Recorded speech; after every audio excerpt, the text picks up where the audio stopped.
Sejam muito bem-vindos ao EAD Unifatece. O futuro já começou. Essa frase nunca foi tão verdadeira.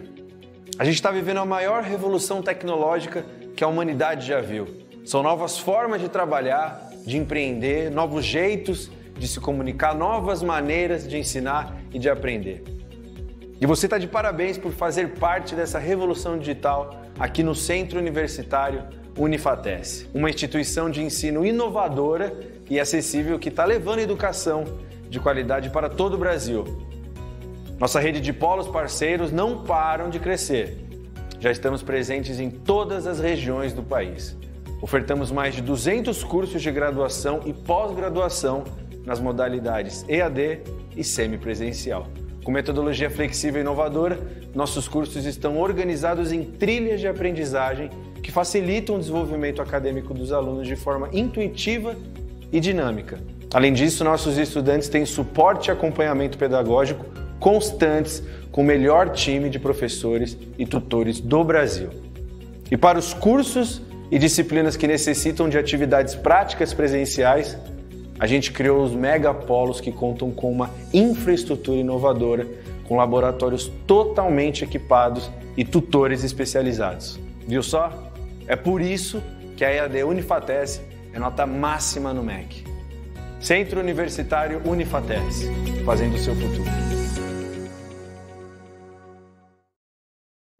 Boa noite, meus caros alunos, tudo bem? Como vocês estão hoje? Espero que tenham estudado bastante hoje, essa semana também. Bom, hoje aqui nós estamos aqui reunidos para mais um bate-papo hoje, rápido aqui, sobre materiais e equipamentos elétricos. Vamos explorar um pouquinho alguns conceitos básicos deles, alguns materiais, um pouquinho do breve histórico também, né, da eletricidade em si, mas entender bem a importância que esses materiais e a eletricidade têm no nosso dia a dia, né, gente? Beleza? Vou trocar aqui para o slide, passar aqui o próximo, gente.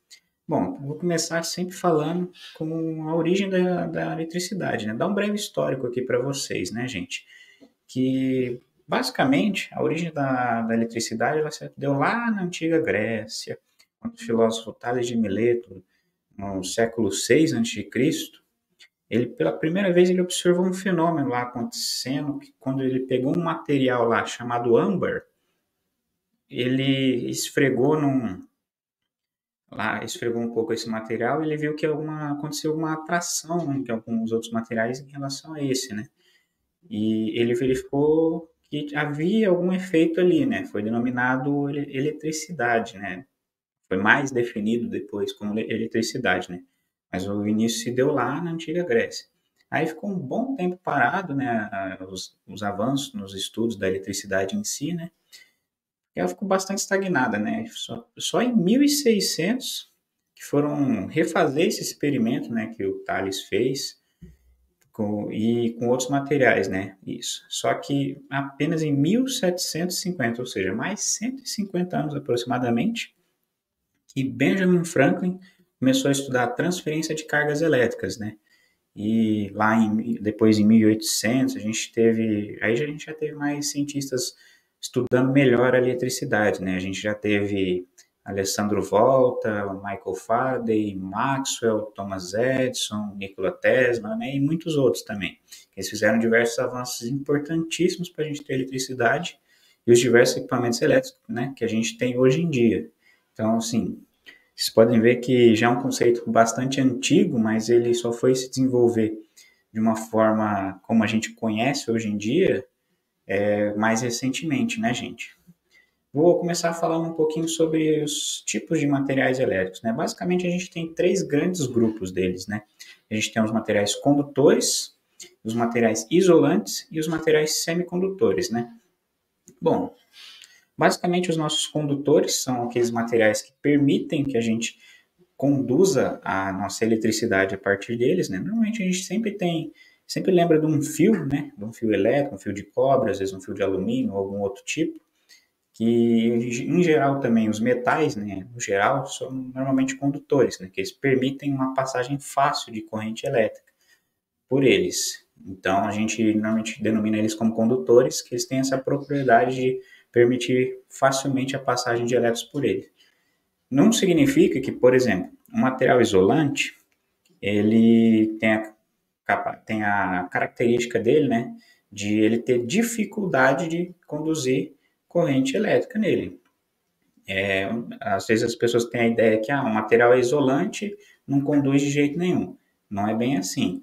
Ele tem um certo limite, né?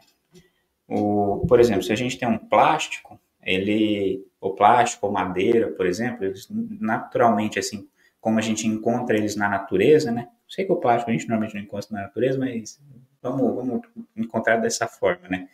Que os materiais isolantes, a gente, se você colocar uma corrente elétrica nele, ele não vai conduzir de forma fácil, né? Porém, se você elevar muito a tensão e a corrente, a algum ponto ele vai acabar se tornando condutor, né? Só que aí, normalmente, quando isso acontece, esses materiais acabam se deformando até.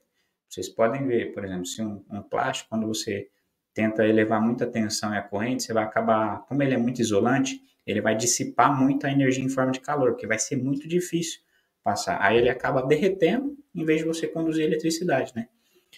Então, vocês podem ver que o isolante, ele tenta todo o método não deixar passar a corrente elétrica por ele, né?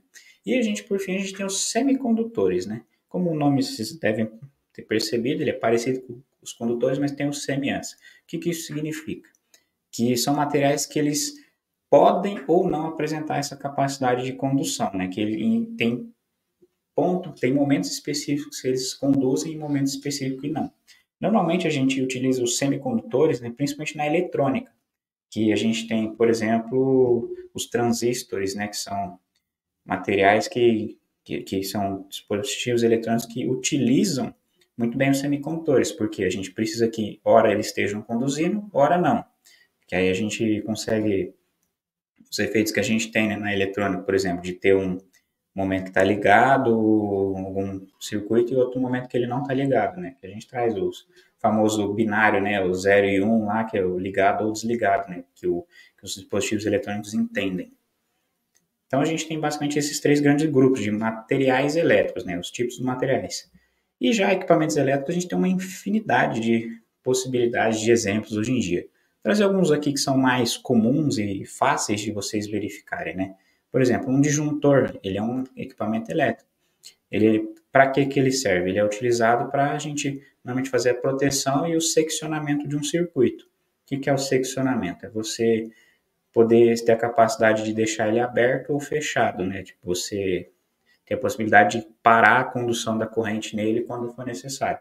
E a questão da proteção dele é justamente, ele faz isso, só que de forma, quando chega um limite ali, se o meu disjuntor ele tem a capacidade de 50 amperes, significa que se eu passar essa corrente nele, ele vai desarmar, e aí vai fazer a proteção dos meus equipamentos que estão depois dele, e também ele protege o meu cabo, né, o meu condutor ali que está. Muita gente às vezes acaba esquecendo, mas o disjuntor também tem essa finalidade. Ele tem que proteger o cabo, porque se o limite de corrente que o meu disjuntor suportar for 50, por exemplo, enquanto o meu cabo só suportar 40 amperes, e estiver passando, por exemplo, 45, o meu cabo ele vai começar a derreter e o meu disjuntor não vai desarmar. Então, ele não vai fazer uma proteção adequada, né? Então, vai ser um equipamento elétrico que não vai estar fazendo a sua função corretamente.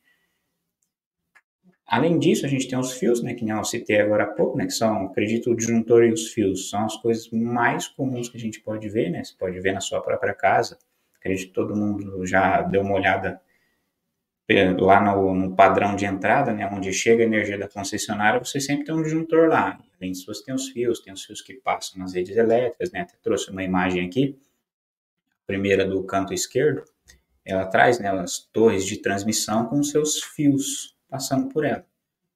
E que é onde a gente conduz a nossa eletricidade hoje em dia. Além disso, a gente tem os transformadores, né? A função principal dos transformadores, existem diversos tipos de transformadores, tá, gente? Não é só transformador. Tem autotransformador, transformador que é com óleo, tem transformador isolador, tem para transformar o potencial. tem para transformar corrente, tem diversos tipos. O que a gente mais comum que a gente encontra, né, são os transformadores. Até coloquei a imagem ali, fica num poste, né, que a gente vê que, por exemplo, nessas torres de transmissão que a gente tem, ele está passando uma tensão muito alta, né, às vezes 60 mil volts, às vezes 130 e tantos mil volts ou mais, né, tem casos até de 600 mil volts passando. Só que acredito que vocês já devem ter ouvido falar, né? Os nossos equipamentos que a gente utiliza em casa são 110 volts ou 220 volts, normalmente. Então, esses transformadores servem justamente para isso. Eles abaixam essa tensão muito alta para o nível que a gente utiliza aqui, que é o nível de baixa tensão, que é conhecido, né? Que a gente utiliza nas nossas residências, para a gente poder utilizar os nossos equipamentos de forma mais segura. Porque imagina, se você tiver uma tensão muito alta, vocês lembram que eu falei que os materiais isolantes têm um limite? Então, por exemplo, se eu tenho uma tensão muito alta, é mais fácil dele passar do limite desse equipamento que está me protegendo. Então, eu posso ter mais acidentes se eu tiver uma tensão muito alta. Então, por isso que a gente trabalha com uma tensão um pouco menor nas casas também. Além disso, a gente também tem os motores, né, que existem motores a combustão, mas aqui especificamente estou falando dos motores elétricos, né, que a gente tem.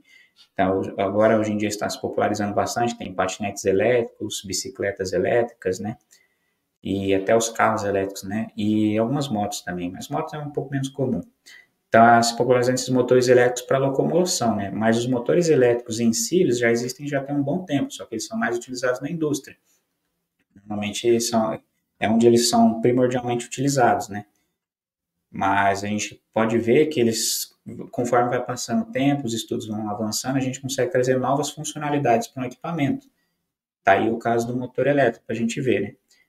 Bom, mas nada adianta se a gente utilizar esses equipamentos elétricos da forma errada e sem segurança, né?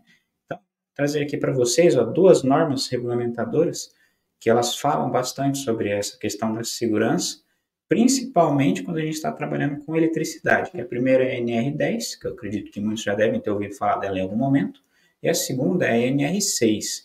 A NR10 é específica para trabalhos em eletricidade, direto ou indiretamente, enquanto a NR6 ela trata sobre o uso de EPIs, né?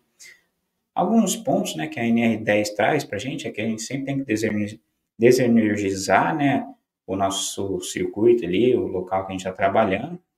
E caso não seja possível isso, por exemplo, você tem que fazer um aterramento de segurança, ou tem diversos métodos, né, dependendo do cenário. Você também sempre tem que estar aterrando suas instalações elétricas, você tem que isolar partes vivas, né? Por exemplo, você tem um fio ali que ele está decapado, né, ou descascado, que o pessoal também chama. Você tem que fazer a isolação dele de alguma forma. Normalmente o pessoal utiliza fita isolante, né, quando não tem um método mais efetivo, mais permanente, a fita isolante também serve em alguns casos. Por exemplo, né? A gente tem que, por exemplo, evitar obstáculos na rede elétrica, você tem que evitar barreiras, você tem que sempre sinalizar, porque, assim, a energia elétrica, né, a gente tem um problema com ela, né, principalmente na segurança, que nós normalmente não conseguimos ver ela, a gente vê os resultados dela. Por exemplo, você ligou seu computador na tomada e você vai utilizar ele. Como é que você sabe que está chegando eletricidade nele ali? Você vê uma luz acendendo, você vê que ele funciona, as coisas começam a se movimentar dentro dele, né? Por quê? A gente está vendo o resultado dela, a gente não consegue ver a eletricidade em si. Então, por isso que a gente tem que sempre sinalizar quando alguma coisa está energizada, né? Principalmente quando é alguma coisa que pode conduzir facilmente isso. Além disso, a gente tem que colocar sistemas de seccionamento automático, né? Por exemplo, um disjuntor, e entre outras formas, né? A NR10 é bastante abrangente, então daria para falar aqui o dia inteiro dela e eu não terminava ainda. Então, só trazer alguns pontos aqui, que se vocês tiverem curiosidade, sempre é importante ler as normativas, tá, gente? Outra coisa, a gente tem a NR6, né, que é o que eu falei, ela traz sobre o uso de EPIs. A NR10 também fala um pouco sobre os EPIs para utilizar na eletricidade, mas a NR6 traz de forma bastante abrangente também para todas as áreas, né? Mas, por exemplo, quando você vai trabalhar com eletricidade, sempre é importante trazer um capacete de segurança, botas e luvas, né, de preferência que sejam isolantes, né? E às vezes, dependendo do caso, quando você vai trabalhar com uma tensão muito alta, às vezes é importante colocar um protetor facial, né, contra arco elétrico. também, às vezes, dependendo também, se às vezes está num ambiente chuvoso, né? Na verdade, se está num ambiente chuvoso, é importante você nem mexer com a eletricidade, né? Mas se não desse, colocar algum tipo de capa protetora e afins, né, gente? Bom, aqui são as referências que eu coloquei, né, das imagens, na verdade, e por hoje eu gostaria de trazer esse assunto e trazer, né, para vocês esse breve histórico e falar alguns equipamentos, né, que são mais comuns, que às vezes a gente não dá devida atenção, mas mostrar que eles são importantes e que normalmente são a base para outros, né, gente?